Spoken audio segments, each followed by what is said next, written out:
Oke, siap. Saya bisa. Malam ini juga saya mau bicara dengan dia dan jelaskan semua perasaan saya.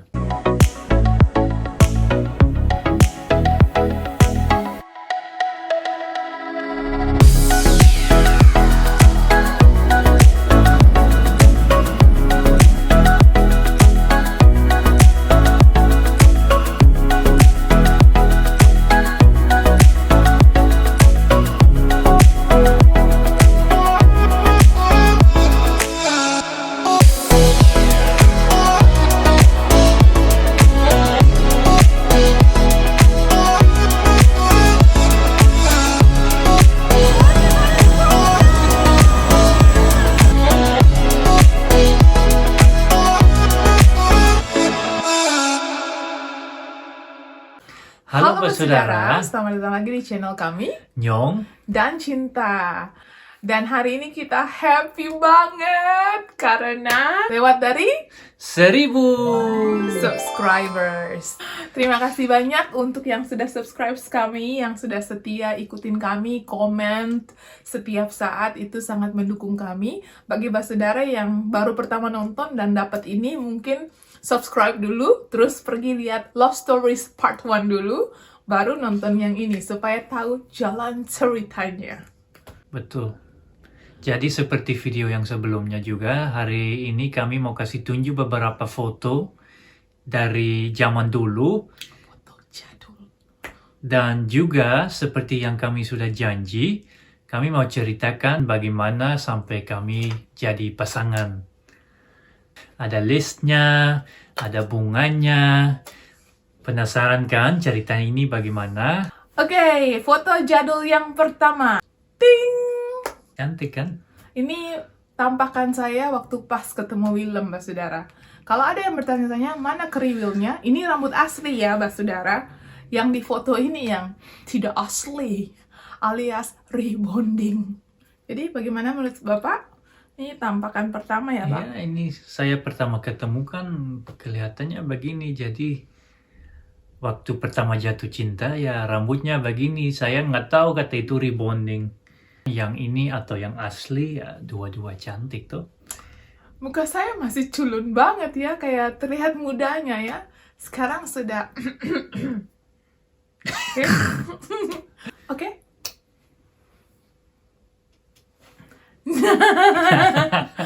Ini tampilan Willem waktu saya mengenal Willem, saudara. Wow, kan? Jadi Willem dulu itu into skateboard banget. Jadi dia suka hobinya skateboard. Jadi anak-anak skateboard suka pakai celana yang longgar-longgar. Padahal kan dia sendiri kurus, saudara. Justru pakai baju yang besar-besar itu dia seakan-akan tenggelam di dalamnya. Tapi karena itu hobinya dia ya. Oke, foto berikutnya.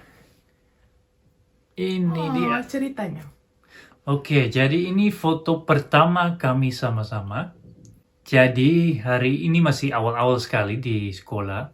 Weekend itu ada permainan supaya kami bisa lebih kenal kotanya. Dan work as a team. Jadi permainannya itu seperti treasure hunt. Jadi kayak cari harta karun gitu. Kayak kita dikasih map yang ada clue-nya. Itu lucu banget, saudara, karena satu sekolah ini terlibat di dalam treasure hunt ini. Jadi ada orang yang menyamar, yang pakai wig, yang baca koran di tengah taman, dan kita harus cari orang-orang itu, saudara. Nah, satu grup itu 4 orang. Willem satu-satunya laki-laki. Ada satu fotografer khusus dari sekolah Alkitab yang akan dokumentasi gitu. Nah, pas sampai di tim kami, yang 2 itu nggak tahu lari kemana, saudara. Pas skenarionya ini kami berdiri di depan gereja. Jadi kami senyum lihat gerejanya di belakang, saudara. Apakah ini pertanda? Karena ini belum ada rasa, saudara. Kami sahabat, kami teman. Baru saja kenal. Kami baru kenal 1 minggu, saudara. Jadi ini apakah pertanda? Karena sudah ada foto di depan gereja gitu kan? Jadi berikutnya kami mau cerita listnya dulu, baru kasih tunjuk foto. Jadi saya bikin list ini sebenarnya ada 8 poin, saudara. Karena ada beberapa alasan kami pertimbangkan karena cukup personal. Saya hari ini akan bagikan 6 poin saja. Yang duanya, kalau saudara mau saya bagikan, tunggu saja buku kami. Kalau suatu saat Tuhan izinkan kami tulis buku, saya akan tulis, bahkan fotokopi kertas file ini akan saya masukkan ke situ ya. Tapi hari ini saya akan share 6 saja. Poin pertama yang saya minta untuk my future husband, itu dia harus cinta Indonesia. Jauh sebelum saya kenal Willem itu ternyata support anak asuh yang tinggal di Indonesia dan Willem yang biayai sekolahnya setiap bulan. Anak itu tinggal di Malang, Indonesia. Itu di luar bayangan saya sih, maksudnya saya tuh nggak tahu. Jadi waktu hari ketiga atau hari keempat, saya turun dari kamar ke bawah di asrama kami ya, asrama sekolah kitab. Willem tuh lagi main gitar. Terus Willem bilang begini ke saya, "Selamat pagi." Saudara, it made my day. Satu hari sebelumnya itu mood saya jelek banget karena saya homesick, saya rindu rumah. Mendengar Willem bilang, "Selamat pagi," itu kayak saya rasa bahwa saya nggak sendiri gitu. Kayak Tuhan tahu saya homesick. Tiba-tiba Willem bilang, "Selamat pagi." Terus saya, "You speak Indonesian?" Waktu itu saya nggak bisa bahasa Belanda sama sekali ya, saudara. Jadi kita sekolah Alkitabnya tuh internasional, jadi pakai bahasa Inggris. Jadi saya bilang, "You speak Indonesian?" Lalu Willem menjelaskan, "Iya, karena saya saling surat-menyurat dengan anak saya ini." Jadi Willem tahu lah, karena dari surat-surat itu. Jadi ada beberapa kata yang Tuhan memberkati, selamat pagi, selamat makan. Dia tahu gitu, saudara. Dan wow. Terus saya tanya gitu, kenapa Indonesia? Kenapa kamu nggak adopsi anak dari Afrika kah? Filipina kah? Nggak tahu, negara lain aja, tidak harus Indonesia. Terus jawabannya, saya punya hati di Indonesia. Terus poin yang kedua, dia suka makanan pedas. Kita barbecue kan, ada ketchup. Ketchup itu cuma saus tomat. Ketchup, curry, sama mayonnaise. Tidak ada sambalnya, saudara. Saya pecinta sambal. Jadi makan hotdog, makan apa, saya pikir, ini nggak ada sambalnya. Tiba-tiba dong, saudara, seakan-akan dia tahu. Dia pukul pundak saya, "Judith, ya, and you like spicy food? Yes, I have sambal for you, sambal ulek." Dan tetap saya belum klik. Saya bilang, "Oh, terima kasih banyak." Saya ambil sambalnya. Poin ketiga, kalau Willem menikah dengan saya, dia akan menikah dengan keluarga saya juga. Menikah beda budaya itu tidak gampang, saudara. Jadi saya mau kalau menikah nanti, kamu bukan menikahi saya saja, tapi menikahi seluruh keluarga saya gitu.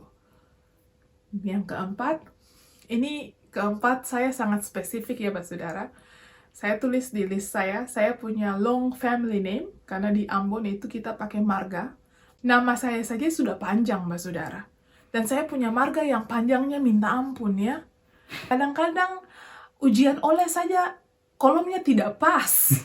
Gara-gara terlalu panjang, saudara. Jadi saya, alangkah baiknya menikah dengan seseorang yang cuma punya marga, last name, content 3 letters. Cuma marga yang punya 3 huruf aja, nggak lebih.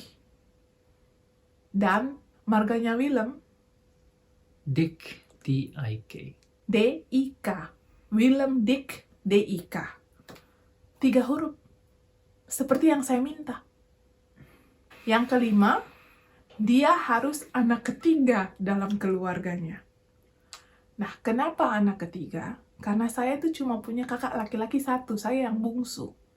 Saya deket banget dengan kakak saya, tapi dia punya dunianya sendiri, saya punya dunianya saya sendiri. Kalau punya kakak atau punya adik yang banyak, itu kayak seru aja gitu ya. Jadi saya minta seseorang yang anak ketiga sebagai indikasi bahwa keluarganya lebih besar dari keluarga saya. Karena keluarga saya cuma punya 2 anak gitu. Nggak peduli 3 dari 6, 3 dari 7, 3 dari 4, 3 dari 3, yang penting calon suami masa depan saya adalah anak ketiga. Dan Willem anak keberapa?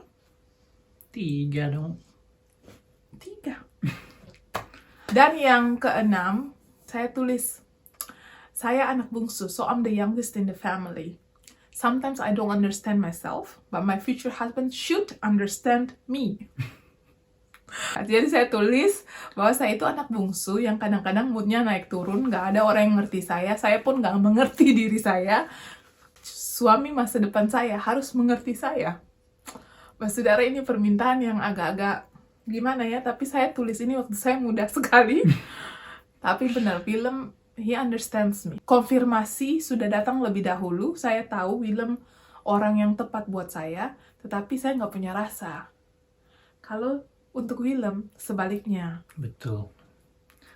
Jadi saya sebenarnya itu cepat sekali jatuh cinta sama dia. Dari senyuman yang manis, lihat dia bermain dengan anak-anak, kayak hatinya baik sekali gitu. Jadi saya tidak tulis list seperti cinta, tapi waktu saya mulai kenal Tuhan, waktu saya baru bertobat, saya juga mulai berdoa untuk istri masa depan saya. Tapi berdoanya tidak panjang lebar. Jadi yang saya minta di dalam doa cuma supaya dia punya hati murni dan dia cinta Tuhan.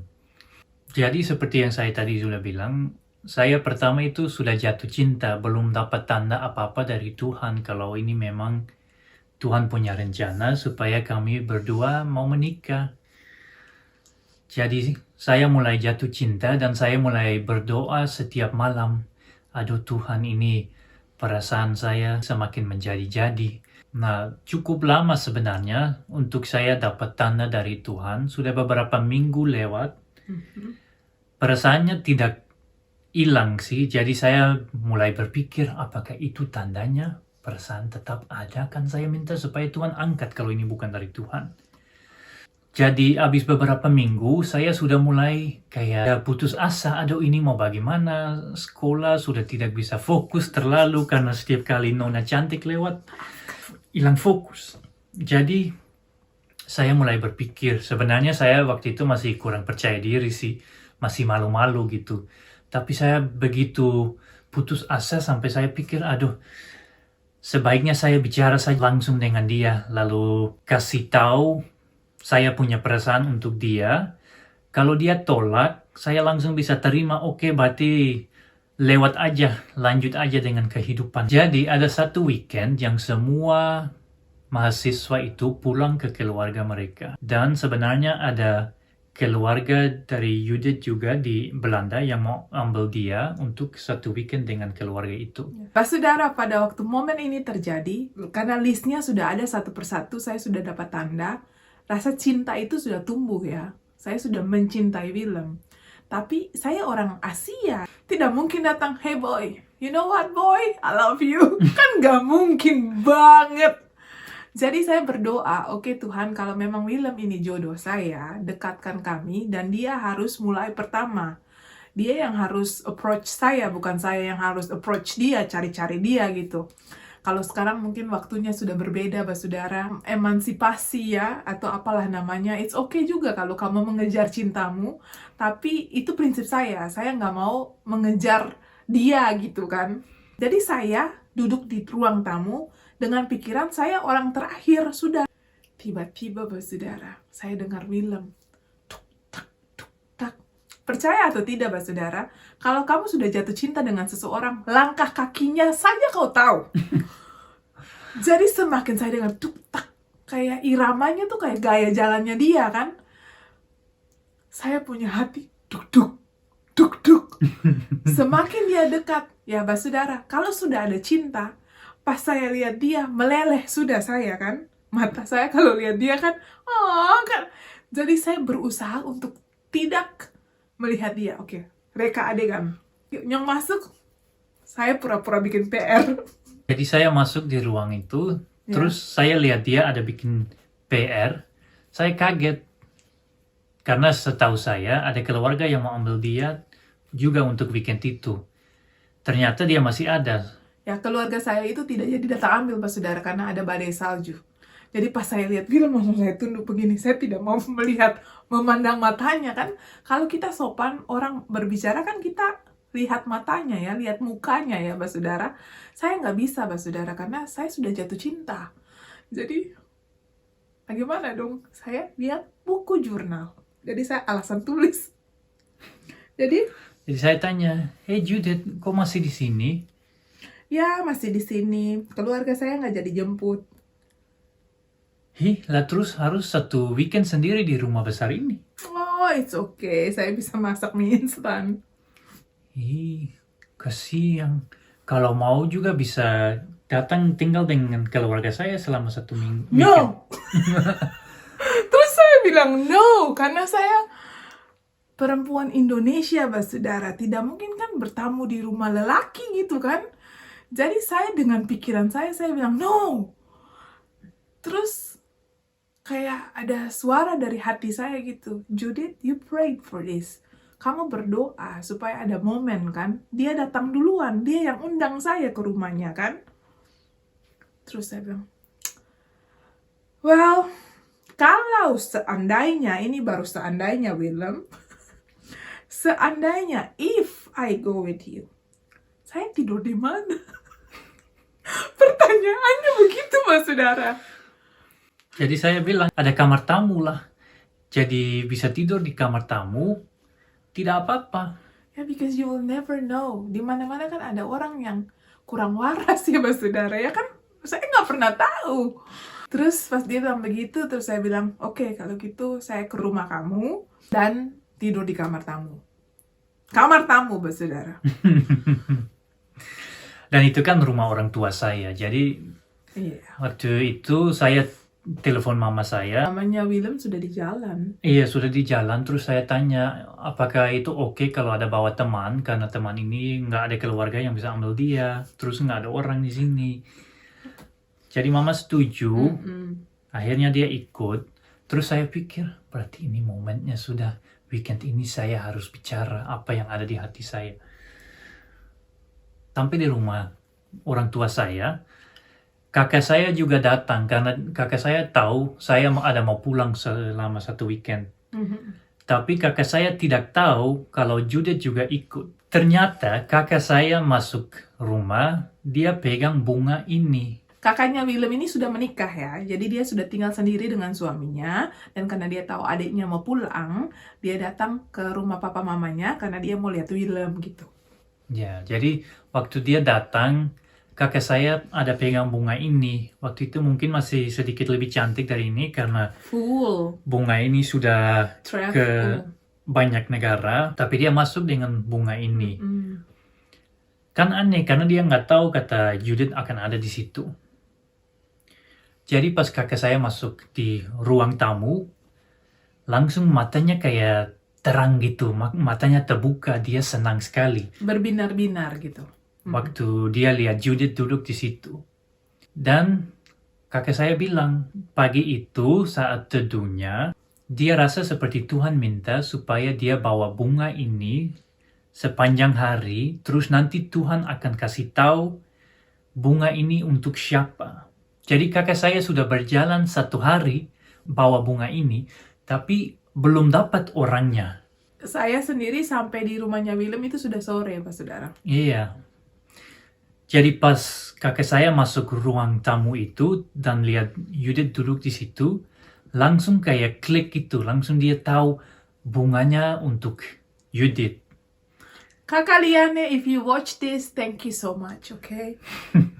Jadi kakak saya bilang, bunga ini untuk Judith, dan bunga ini warna putih, karena putih itu melambangkan kemurnian.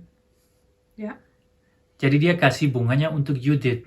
Terus pertama saya bingung, itu hal yang aneh sekali untuk bilang ke orang yang kamu baru pertama kali ketemu. Ini apa sih? Terus saya mulai ingat, itu memang satu-satunya hal yang saya waktu berdoa saya minta di Tuhan ulang-ulang. Kalau Tuhan punya istri untuk saya minta supaya dia punya hati yang murni. Jadi saya lihat itu sebagai tanda yang saya sudah tunggu tanda itu berminggu-minggu. Nah, langsung rasa percaya diri saya mulai naik banyak. Saya rasa oke, siap. Saya bisa.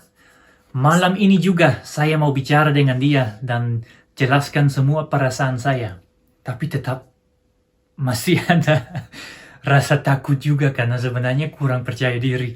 Jadi waktu malam itu datang, malam itu kita ada main video game Mario Bros. Mario Bros.